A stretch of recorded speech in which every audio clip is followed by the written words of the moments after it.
বলেছিলাম এর আগে, দুইভাবে পড়া যায়, টানা 3 রাকাত পড়া যায়।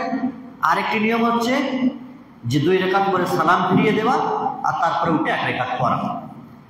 কিন্তু এর চেয়ে যদি বেশি কেউ পড়ে 20 রাকাত অথবা 30 রাকাত বা আর তার চাইতে কেউ বেশি, তাহলে সেটাও পড়তে পারে। কিন্তু রাকাত সংখ্যা যদি কোথাও সীমাবদ্ধ করতে চায় কেউ, তাহলে সেটি 11 অথবা 13 রাকাতে সীমাবদ্ধ করতে হবে। 20 রাকাতে সীমাবদ্ধ করার কোনো সহিহ হাদিস নেই। তারপরে যদি কেউ মনে করে 11 রাকাত অথবা 13 রাকাতের চাইতেও বেশি পড়বো, এটা অনুমোদন রয়েছে, অনুমতি রয়েছে। 20 পড়বো, 20-এর পর বেশিও পড়বো, অনুমোদন রয়েছে। তো নির্ধারিতভাবে 20ই পড়তে হবে, 20-এর উপরেই সীমাবদ্ধ থাকবো, এটি সঠিক নয়। কারণ এই বিষয়ে সহিহ বুখারী সহিহ মুসলিম হাদিস রয়েছে, একজন ব্যক্তি রাসূলুল্লাহ সাল্লাল্লাহু আলাইহি ওয়াসাল্লামকে নামাজ সম্পর্কে রাতের জিজ্ঞাসা করলেন। তখন তিনি বললেন, সালাতুল লাইলি মাসনা মাসনা, রাতের নামাজ 2 রাকাত। فإذا خشي أحدكم الصبح فصلى ركعة واحدة توتر بالليل توتر له ما قد صلى। 2 রাকাত করে যত ইচ্ছা থেকে নামাজ পড়তে পারো। যখন সকাল হয়ে যাওয়ার আশঙ্কা হবে, ফজর হয়ে যাওয়ার আশঙ্কা হবে, তখন তুমি 1 রাকাত বিতের পড়ে নাও, 1 রাকাত বিতের পড়ে নাও। তার মানে বোঝা যাচ্ছে 2 রাকাত করে যত ইচ্ছা করা যায়। ইমাম মালিক রাহিমাহুল্লাহর যুগে মদিনাতে 39 রাকাত নামাজ পড়া হয়েছে, কাবাতেও এরকম ধরনের 39 রাকাত নামাজ পড়া হয়েছে। আমরা খোদ স্বয়ং মক্কা এবং মদিনাতে কাবাতেও পড়েছি। শুরু রাত্রিতে শেষ দশকের রাতগুলি, বিশেষ করে বাইতুল্লাহতে শুরুতে তো যা হয় 11 রাকাত, আগে তো 20 রাকাত হতো 2 ইমামে, তারপরে বেতর হতো। এখন সেটা 11 রাকাতে চলে এসেছে। আর শেষ রাত্রিতে নামাজ হয়, দিয়ে দেখা যায় 33 রাকাত পর্যন্ত হয়। ফলে বোঝা যাচ্ছে যে রাত্রের নামাজের কোনো বাঁধন নেই, যত ইচ্ছা 2 রাকাত করে নফল এগুলো পড়া যায়। কিন্তু যদি কেউ পড়তে চায় বিশুদ্ধ মতে যে আমি 11 রাকাত অথবা 13 রাকাত পড়বো, তাহলে সেটাও সঠিক রয়েছে। এর চাইতে বেশি রাসূলুল্লাহ সাল্লাল্লাহু আলাইহি ওয়াসাল্লাম পড়তেন না। কিন্তু 20 রাকাত পড়বেন কেউ নির্ধারিত করে নেবেন, এটা সঠিক হবে না। তাহলে 11 রাকাতই পড়তে হবে, এটাও যেমন ঠিক নয়, 20 রাকাত পড়তে হবে এটাও ঠিক নয়, দুটোই বাড়াবাড়ি। 11 রাকাতের ঊর্ধ্বেও পড়া যায়, আর 20 রাকাতের কমে বা বেশিও পড়া যায়। তাহলে দুটোই বাড়াবাড়ি কখনোই করা যাবে না। রাসূলুল্লাহ সাল্লাল্লাহু আলাইহি ওয়াসাল্লাম সাহাবায়ে কেরামদেরকে নিয়ে 3 দিন এই জামাতের সহিত নামাজ আদায় করেছিলেন, এই তারাবির নামাজ।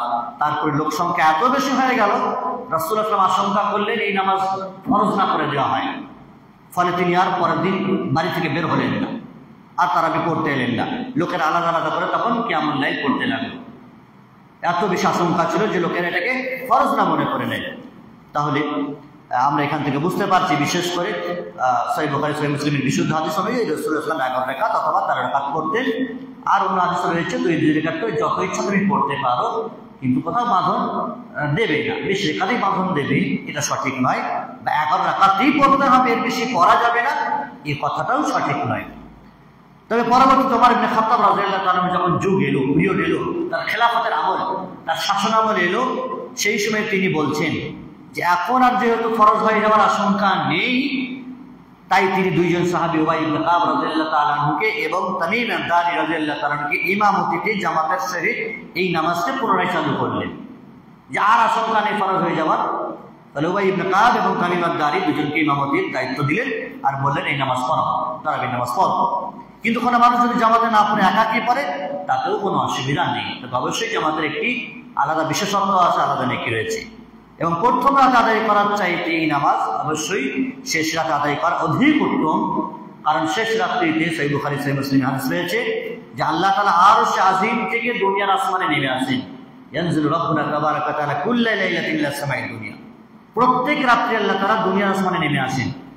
কখন? এটি রাত্রের শেষ তৃতীয়াংশে, শেষ ভাগে, ফজরের কিছু পূর্বে। আর মানুষদেরকে আহ্বান করে বলতে থাকেন, ভাইয়া লোহনি ফাস্তুজিবানা, এমন কোন ব্যক্তি আছে যে আমার কাছে চাইবে আমি তাকে দেব, এমন কোন ব্যক্তি আছে আমার কাছে ক্ষমা চাইবে আমি তাকে ক্ষমা করব।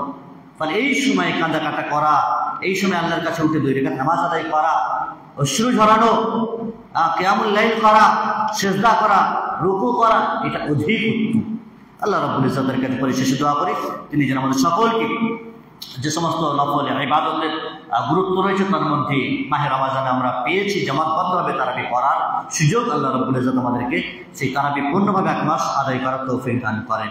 আল্লাহ রাব্বুল ইজ্জত সকল প্রকারের যায়িফ এবং জাল ও মুনকার বানাওয়াট ভিত্তিহীন ভ্রান্ত যে সমস্ত কথা এবং হাদিস নামে প্রচলিত আছে সেই সমস্ত ভুল এবং যায়িফ হাদিস থেকে যেন আমরা সতর্ক থাকি, প্রচার প্রসার থেকে বিরত থাকি, দূরে থাকি। আল্লাহ তাআলা তিনি আমাদেরকে সকলকে বা আমাদের সকলের নেক আমলকে আল্লাহ তাআলা তিনি যেন কবুল করেন, তৌফিক দান করেন, বেশি বেশি করে আরো নফল ইবাদত করার। আমিন। সাল্লাল্লাহু আলাইহি ওয়া সাল্লাম বারাকা আলা আবদিহি ওয়া রাসূলিহি।